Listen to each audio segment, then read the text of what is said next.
आगे बढ़ेंगे खबरों में। इस बीच बड़ी जानकारी, हरियाणा में चुनावी सरगर्मियां तेज हो गई है। बीजेपी ने उम्मीदवारों की दूसरी सूची अब जारी कर दी है। 21 उम्मीदवारों की दूसरी सूची के नाम में ऐलान हो चुका है। उम्मीदवारों के नामों का फिलहाल बताते चले कि बीजेपी ने अब तक 87 प्रत्याशियों के नामों का ऐलान कर दिया है। पहली लिस्ट में 67 उम्मीदवारों की सूची, दूसरी सीट में आपको बताते चले 21 नामों का ऐलान किया गया। अब 3 सीटें बची हैं जिन पर उम्मीदवार नहीं घोषित किए गए। फरीदाबाद, एनआईटी, महेंद्रगढ़ और सिरसा सीट होल्ड पर रखी गई है। अब तक 41 प्रत्याशी मैदान में उतार चुके हैं कांग्रेस बाकी बची सीटों पर लगातार मंथन कर रही है। और अब वक्त काफी कम बचा हुआ है, क्योंकि अब जिस तरह से बात की जाए, क्योंकि अनुमान ये लगाया जा रहा है आज 11 सितंबर है, आज से कल तक में, क्योंकि नामांकन 12 सितंबर तक होना है, यानी कि काफी कम वक्त बचा हुआ है। फिलहाल देखना होगा कांग्रेस की तरफ से किस तरह से नामों का ऐलान किया जाता है।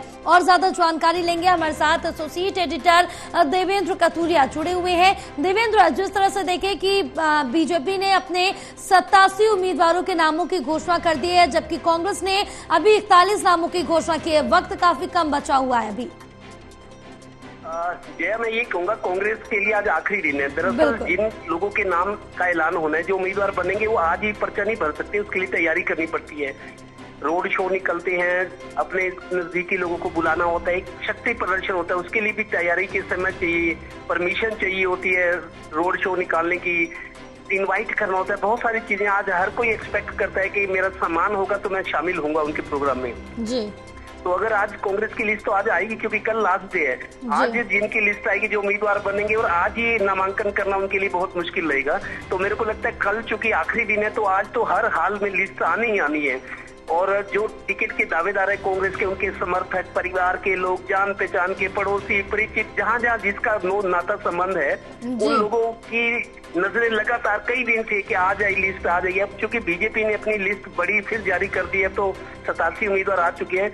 अब बीजेपी वाले ये भी कह रहे हैं कि देखिए, काम करना हो तो ऐसे करो, बिना खौफ के, बेखौफ होके हम काम करते हैं। सूची जारी कर दी, कांग्रेस के लोग अभी पता नहीं जाने कहाँ है। तो इस तरह की सियासी तंज भी कस रहे हैं बीजेपी के लोग।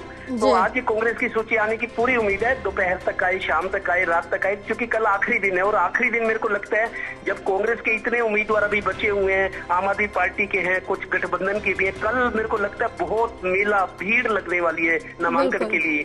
कल बहुत ज्यादा दिक्कत हो सकती है लोगों को सड़कों पर भी आने जाने में, क्योंकि कल बहुत सारे रोड शो होंगे, टिकटों के जो उम्मीदवार है लेकर आएंगे। तो आज का दिन कांग्रेस के लिए बहुत, मतलब रात की ना बेचैनी है। मेरी कई लोगों से बात हुई, रात उनकी आंखों में कटी है, नींद नहीं आई, क्या होगा जाने। इतने दिन से तैयारी कर रहे हैं, और फिर हजारों लोगों का यह उम्मीद होती है कि हमारे नेता को टिकट मिलेगा। तो आज कांग्रेस के लिए एक तरह से कयामत वाला दिन है। और कौन कौन उम्मीदवार बन के सामने आते हैं, कांग्रेस की जब लिस्ट आएगी तो क्या रिएक्शन किस तरह की कोई सामने आती है, वो भी आज ही होना है। और कल पर्चा भरने वालों को मेरे को लगता है मेला होएगा पूरे हरियाणा के जिलों में, क्योंकि बहुत सारे लोगों ने अभी पर्चे भर रहे हैं और वो रोड शो निकालेंगे। सड़कों पर भीड़ भाड़, अस्त व्यस्त रहेगा नजारा। ये मेरी धारणा है कि कल बहुत दिक्कत आने वाली है रोड यूजर्स को भी जी। बिल्कुल देवेंद्र, लेकिन अभी इस बीच अगर हम बात करें तो बीजेपी के भी अभी 3 सीटें रह रही हैं, 3 पर नामों का ऐलान होना है। फरीदाबाद, एनआईटी की बात करें, महेंद्रगढ़ की बात करें और सिरसा सीट की बात करें, तो तीनों होल्ड पर रखे। और जहां तक, अगर जैसा कि आपने कहा कि काफी तैयारी करनी होती है नामांकन से पहले, तो जहां तक आज बीजेपी के भी ये तीनों सीटों पर उम्मीदवारों के नाम का ऐलान हो जाएगा।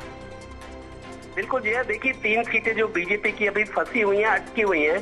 दरअसल एनआईटी फरीदाबाद से जो कृष्णपाल गुर्जर केंद्रीय मंत्री हैं, उनके बेटे देवेंद्र चौधरी हैं, वो टिकट के लिए अड़े हुए हैं। तो ये चूंकि कृष्णपाल गुर्जर बड़े नेता हैं, प्रदेश अध्यक्ष रहे हैं, कई बार मंत्री रहे हैं, अब सेंटर में तीसरी बार मंत्री बने हैं, तो उनका कद बड़ा है। उनके बेटे के लिए वो अड़े हुए हैं टिकट के लिए। और परिवारवाद, वंशवाद का जो बीजेपी के बड़े नेता ताना देते थे, अब उसी राह पर अब बीजेपी भी चल चुकी है। अभी तक जो 2 लिस्टें आई हैं, उनमें 12 राजनीतिक परिवारों के बच्चों को टिकट दी गई है। अब परहेज नहीं है बीजेपी को वंशवाद, परिवारवाद जो कांग्रेस पर तंज कसा जाता था। तो 12 टिकटें राजनीतिक घरानों को दी गई है, उनकी किसी की पत्नी को, किसी के बेटे को, किसी के भतीजे को।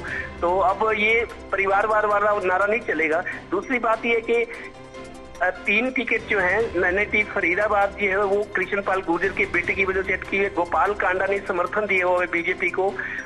गठजोड़ हुआ तो नहीं है, उसकी अपनी हलोपा पार्टी है, लेकिन समर्थन उन्होंने दिया हुआ है। तो गोपाल कांडा अड़े हुए हैं, लेकिन पार्टी चाहती है उनके भाई गोविंद कांडा जो बीजेपी के सदस्य है, बीजेपी ज्वाइन किए हुए, उन्होंने पीछे एक उपचुनाव भी लड़ा था, लेकिन पार्टी चाह रही है वो गोविंद कांडा सिरसा से लड़े, जबकि वो अपनी पार्टी से उनके बड़े भाई गोपाल कांडा लड़ना चाह रहे थे। दोनों भाई आमने सामने कैसे उसके, इसलिए पेच फंसा हुआ है। तीसरी सीट वो है महेंद्रगढ़ वाली। रामविलास शर्मा जो प्रदेश अध्यक्ष रहे बीजेपी के 2013 तक 14 तक में, जब पहली दफा बीजेपी सरकार आई, प्रदेश अध्यक्ष रामविलास शर्मा ही होते थे। कई बार मंत्री रहे हैं, प्रदेश अध्यक्ष रहे हैं, वो भी अड़े हुए हैं, वो अपने बेटे के लिए टिकट चाहते हैं। लेकिन आज खबर ये है कि रामविलास शर्मा आज अपना पर्चा भर देंगे। हालांकि उनको टिकट नहीं मिला, पर्चा भर सकते हैं 12 तारीख तक। जब वो आखिर तारे तो पार्टी का अधिकृत उम्मीदवार होने का एक लेटर देना होता है। जैसे करण दलाल ने बिना टिकट मिले उन्होंने फॉर्म भरा है, तो ये भी भर सकते हैं। आज रामविलास शर्मा भी फॉर्म भर रहे हैं, उनको उम्मीद है बीजेपी कंसीडर करेगी उनको। देखना है अब क्या फैसला होता है बीजेपी का। लेकिन कांग्रेस की टिकटों लेके बहुत ज्यादा उत्सुकता और बेचैनी है। जिन लोगों को टिकट की लाइन में नहीं मिलेगी उनकी क्या रिएक्शन होगी, वो इस सूची सामने आने के बाद नजर आएगी। बिल्कुल, लेकिन इस बीच में एक बड़ा जो महत्वपूर्ण पॉइंट है ये भी साफ तौर से देखने को मिलता है, क्योंकि बीजेपी ने लगभग अपने उम्मीदवारों के नामों का ऐलान कर दिया है। 3 सीटें बच रही हैं, उसका भी आज ऐलान हो जाएगा, जहां तक ये अनुमान लगाया जा रहा है। फिलहाल अगर हम कांग्रेस की बात करें और कांग्रेस की तरफ देखें तो अभी आधी से ज्यादा सीटें बची हुई हैं कांग्रेस की, जिस पर उम्मीदवारों के नामों का ऐलान होना है। लेकिन जो स्थिति जब बीजेपी में देखने को मिली थी, पहली सीट में जब उम्मीदवारों के नामों का ऐलान हुआ था, उस समय काफी बगावती देवर देखने को मिले थे। कई नेता छोड़ के जाने को तैयार थे पार्टी। लेकिन अब कांग्रेस अगर अपनी आधी से ज्यादा सीटों का ऐलान करती है तो अब नेताओं के पास वक्त नहीं बचा है इधर से उधर पार्टी में जाने का या निर्दलीय चुनाव लड़ने का। तो कहीं ना कहीं इसका फायदा जरूर मिलेगा कांग्रेस को। देखिए, लोकसभा चुनाव में भी ऐसा हुआ था, बीजेपी ने अपने कैंडिडेट उतार दिए थे, कांग्रेस ने सोच समझकर जातीय समीकरण, सोशल इंजीनियरिंग जिस फार्मूले पर चल रही है पार्टी। सोशल इंजीनियरिंग का मतलब सभी वर्ग, सभी बिरादरी जाति के लोगों को टिकट मिले, कोई नाराज ना हो, ताकि एकजुट होकर चुनाव लड़ा जा सके, कोई विरोध करने की हिम्मत ना करे। एक तो सोशल इंजीनियरिंग, दूसरा जातीय समीकरण बीजेपी ने उतार दिए मैदान में। अब कांग्रेस देखती है कि मैदान में अब कौन कौन है, बीजेपी का कौन है, गठबंधन का कौन आ सकता है, तो इनको असेस करना आसान हो जाता है कि ये है जाति समीकरण किसकी डिमांड कर रहे हैं, तो उस मुताबिक को थोड़ा सा रद्दोबदल कर सकते हैं। कांग्रेस को ये समय मिला है। दूसरा, कांग्रेस की सूची इसलिए यह लेट हुई है, एक तो आम आदमी पार्टी से गठबंधन में ही 5-6 दिन इनके निकल गए। इसमें सूची जारी नहीं की, शायद गठबंधन हो जाए तो फिर नाम की अल्टा पलटी करनी पड़ेगी, विरोध होगा। तो एक तो आम आदमी पार्टी से गठबंधन की कोशिश चल रही थी, वो सिरे नहीं चढ़ी। दूसरा, बीजेपी की सूची का, पहली सूची का हाल देखकर कांग्रेस की भी हिम्मत नहीं पड़ी थी। कांग्रेस में भी दावेदार बहुत ज्यादा है, उनको ये था विरोध होगा, पार्टी का बागी सामने आएंगे, तो उससे डरी हुई थी। अब ये दोनों कारण भी अब खत्म हो चुके, क्योंकि आज तो लास्ट दिन है। आज तो हर हालत में टिकट उनको अनाउंस करनी है, दोपहर को करे, शाम को करे, चाहे रात को 10 बजे करे, क्योंकि कल आखिरी दिन है।